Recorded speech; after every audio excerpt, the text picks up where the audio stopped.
क्या कथा है ये, आइए चलते हैं। क्या कथा सुनाई कि जिससे अमरता का प्रकाशन हुआ, चित्त शांत हो गया। ये भागवत की कथा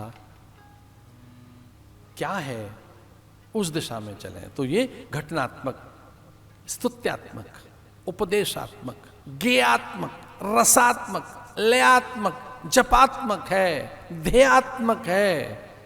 जिस पैटर्न पे आप सुनना चाहें, जिस शैली में आप इसे अपने भीतर गढ़ना चाहें, इसमें तो बड़े उपदेश हैं।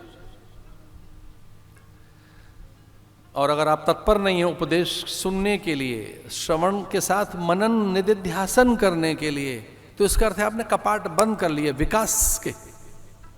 उस दिन विकास रुक जाता है जब व्यक्ति उपदेश को अमान्य कर देता है, उपदेश में अरुचि आ जाए, ये हमारे लिए नहीं है। और ये अरुचि स्वभाव तो है मनुष्य में।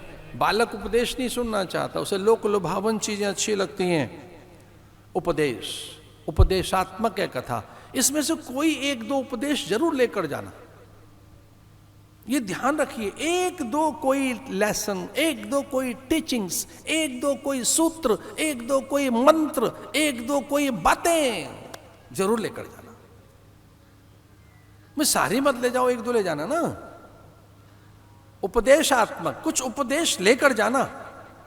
इसमें बड़े उपदेश है, उनमें सीधे सीधे हैं। ब्रह्मा के लिए उपदेश है, नारद के लिए उपदेश है, संतों के लिए उपदेश है, सदगृहस्थ के लिए उपदेश है, छोटे बच्चों के लिए, तरुणों के लिए। छोटा बच्चा सीखने लगता है, गर्भकाल में सीखने लगता है। अच्छी बातें सिखाओगे बालक सीखने लगता है, गर्भकाल से ही उसमें वो बातें आने लगती हैं। गर्भकाल से ही सब बातें, वैसे ही अध्यास, अभ्यास, व्यवहार, स्वभाव बन जाता है बालक का। बालक जैसे पैदा होता है 9-10 मास के बाद, वैसी प्रवृत्तियां, वैसी उसकी प्रकृति, उसका स्वभाव वैसे ही बनने लगता है जो आपसे उसने सीखा है। उपदेश इतनी उसमें ग्राह्यता होती है बालक में, चूंकि अभी तो पूरा सुन रहा है वो।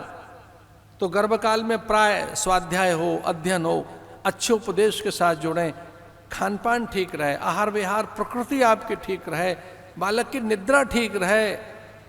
कल एक साधक बता रहे थे कि जिन माता पिता को सोना नहीं आता, जिनकी निद्रा का नियम नहीं है, जो निद्रा का संयम अनुशासन नहीं जानते, रात रात भर जग रहे हैं, उनका बच्चा पैदा होने के बाद भी आपको नहीं सोने देगा, रात भर जगेगा।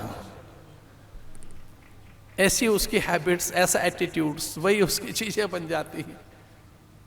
जो आप कर रहे हैं वही सीख रहा है वो, तो प्रकृति वैसी बनेगी बालक की। उपदेश, इसलिए गर्भकाल में भी उपदेश दीजिए। इसे गर्भाधान संस्कार के बाद पुंसवन, सीमंतोनयन, जात कर्म, निष्कर्म, अन्नप्राशन, नामकरण, अन्नप्राशन, कर्णछेदन, मुंडन, कर्णछेदन, यज्ञोपवीत, ये सारे संस्कार हैं जिसमें उपदेश है। कि कौन सा उपदेश?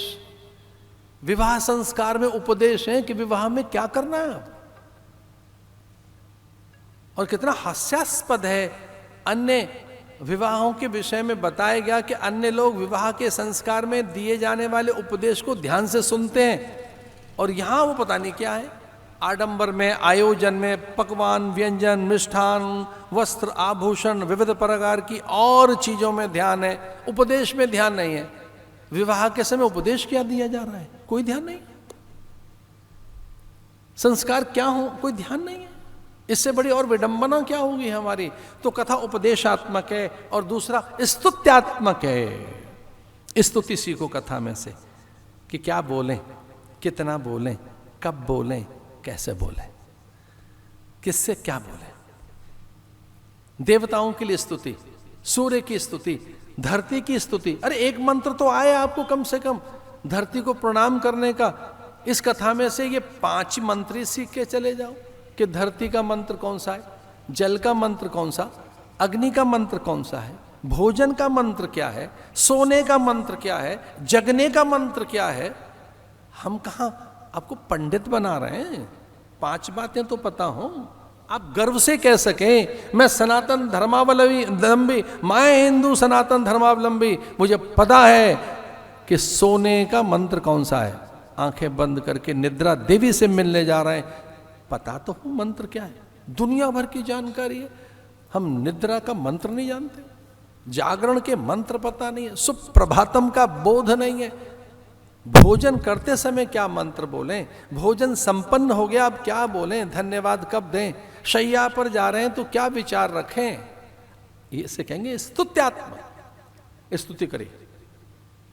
घटनाओं से कैसे उबर के बाहर आए, घटनात्मक है जीवन, रोज नई घटनाएं होंगी।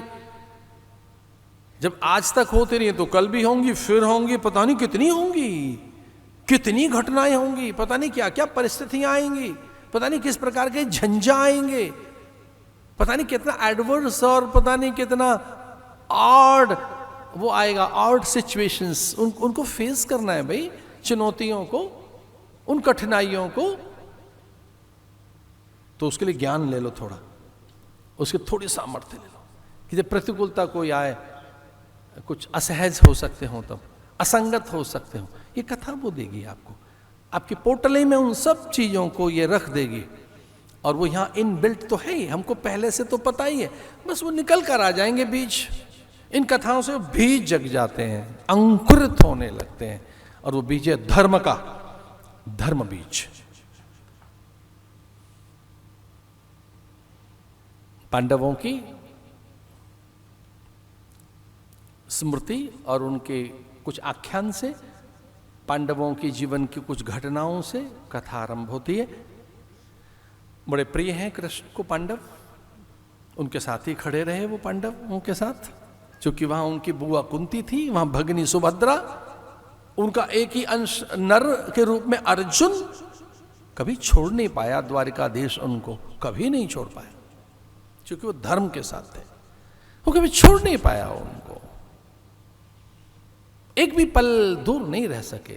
जब याद किया द्रौपदी ने तो दौड़े चले आए। वो दुर्वासा का काल रहा हो कि दुर्वासा 10,000 शिष्यों को लेकर आ गए और द्रौपदी के भांड में, बर्तन में एक भी चीज नहीं है, एक छोटा सा कण है, तो उसकी रक्षा के लिए या वो वसन रूप है श्याम, या वो बन बन भटकने वाले पांडवों के बीच कृष्ण पहुंचते ही तो रहे, युद्ध काल में भी तो उनका साथ दिया। आइए उनका स्मरण करते हुए और भगवान का स्मरण करते हुए हम कथा के कपाट खोल सकें, उनकी कवड़िया खोल के भीतर जा सकें और भगवान का नाम लेते हैं मधुर कंठ से, सहजता के साथ, आनंद आमोद और प्रमोद में रस से भीगते हुए आओ भगवान का नाम लें।